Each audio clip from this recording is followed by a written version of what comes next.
hated abstract algebra, and we just got the idea about like group theory starting, and we studied cyclic groups and abelian groups. Okay, अभी तक हमें कुछ group theory समझ आने ही लगी थी. Basically हमने ग्रुप्स को थोड़ा सा पढ़ना स्टार्ट किया ही था कि हमारी लाइफ में एंटर हो जाती है सब ग्रुप की. And I was like what is the need of studying सब ग्रुप.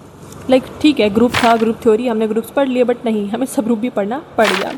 सब ग्रुप का मतलब बेसिकली वही होता है कि एक सबसेट होता है ग्रुप का, उसकी कुछ वो भी उन्हीं प्रॉपर्टीज़ को सेटिस्फाई कर रहा होता है, वो अपना आप में एक ग्रुप बन जाता है.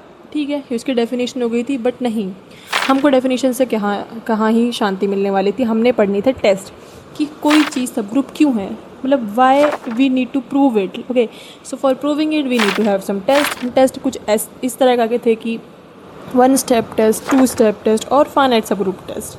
ठीक है, कि हमें कोई चीज़ पता है उससे हमें कोई फ़र्क नहीं पड़ता, हमें उस चीज़ को टेस्ट करना है, प्रूफ करना है by using test and the fundamental theorems. Okay जी, तो सब ग्रुप्स को भी हमने कहीं ना कहीं टेस्ट करना स्टार्ट कर दिया, और हमें कंक्लूजन में ये पता चला कि फॉर एग्जांपल अगर हमारे पास जेड एंड एडिशन ग्रुप बनाता है तो उसके सब ग्रुप्स फॉर एग्जांपल हमारे पास एन जेड फॉर्म के होंगे, और हमने उसको प्रूफ भी कर दिया था. And I felt it like wow, मैंने कर दिया. जैसे तैसे करके हमें सब ग्रुप समझ में आ ही चुके थे, बट हमारी जो स्टोरी थी वहाँ पे ख़त्म नहीं होती, क्योंकि हमारी लाइफ में एंट्री होने वाली थी नॉर्मल सब ग्रुप्स की. येस, सो बेसिकली होता क्या है कि सब लोग जो ग्रुप्स होते हैं वो इतने अच्छे नहीं होते हैं. कुछ वीआईपी ग्रुप्स होते हैं जिनके पास नॉर्मल सब ग्रुप्स हुआ करते हैं, और वो लोग बहुत ज़्यादा रिच होते हैं. ठीक है, so there is a concept of like normality of subgroups. Why do we need to study normal subgroups? Basically वहाँ पे क्वेश्चन आता है, और मेरे माइंड में ये क्वेश्चन बहुत ज़्यादा आया था कि हम नॉर्मल सबग्रुप्स को पढ़ते क्यों हैं. ओके, तो पहले तो हम ये जान लेते हैं कि नॉर्मल सबग्रुप्स होते क्या हैं. बेसिकली वहाँ पे कॉन्सेप्ट होता है कोसेट्स का. कोसेट्स का मतलब क्या होता है कि हमारे पास like basically H and H A forms जो हैं वो होती हैं. ठीक है, हमने कोसेट्स के बारे में पढ़ लिया, बट कोसेट्स की भी कुछ टाइप्स होती हैं हमारे पास. मेजरली 2 टाइप के कोसेट्स होते हैं, लेफ्ट कोसेट और right coset. Okay, left coset basically जो हमने एच वाली फॉर्म देखी है वो लेफ्ट कोसेट हो जाती है, और जो एच ए वाली फॉर्म होती है वो हमारी राइट कोसेट हो जाती है. But what is the need of defining it as like H और एच ए, है ना, एक भी कर सकते थे.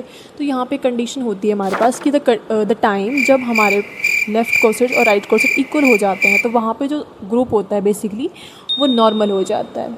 ठीक है, तो इसलिए हम लोग कोसेट्स को पढ़ रहे थे, या फिर लेफ्ट कोसेट को पढ़ रहे थे, फिर राइट कोसेट को पढ़ रहे थे. तो वहाँ पे फर्स्ट टाइम मेरा वो जो डाउट था वो क्लियर हुआ था कि हम इन चीज़ों को normality and cosets and right cosets क्यों पढ़ रहे हैं. ओके, तो टिल नाउ हमें आंसर मिल गया था कि हम लोग लेफ्ट कोसेट राइट कोसेट को डिवाइड क्यों करते हैं, ताकि हम लोग नॉर्मलिटी कंडीशन को पढ़ चुके हैं.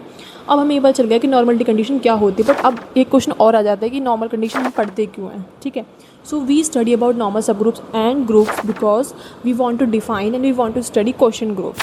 ओके, तो जो क्वेश्चन ग्रुप्स होते हैं बेसिकली क्वेश्चन ग्रुप्स का मतलब क्या होता है कि we are defining it is like G and H. Okay, G by H, where G is the group and H is the subgroup.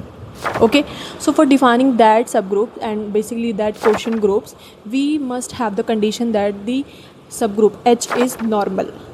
Okay, so for this definition we need normality condition.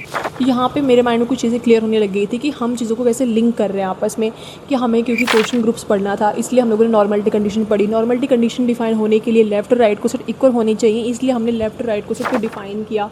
इसीलिए coset जो होते हैं उनको define करने की ज़रूरत पड़ी. सो इस तरीके से चीज़ें लिंकअप होने लग गई थी कि येस हमारी जो चीज़ें हम पढ़ रहे हैं उनकी नेसेसिटी क्या है, and why we are defining things differently one by one.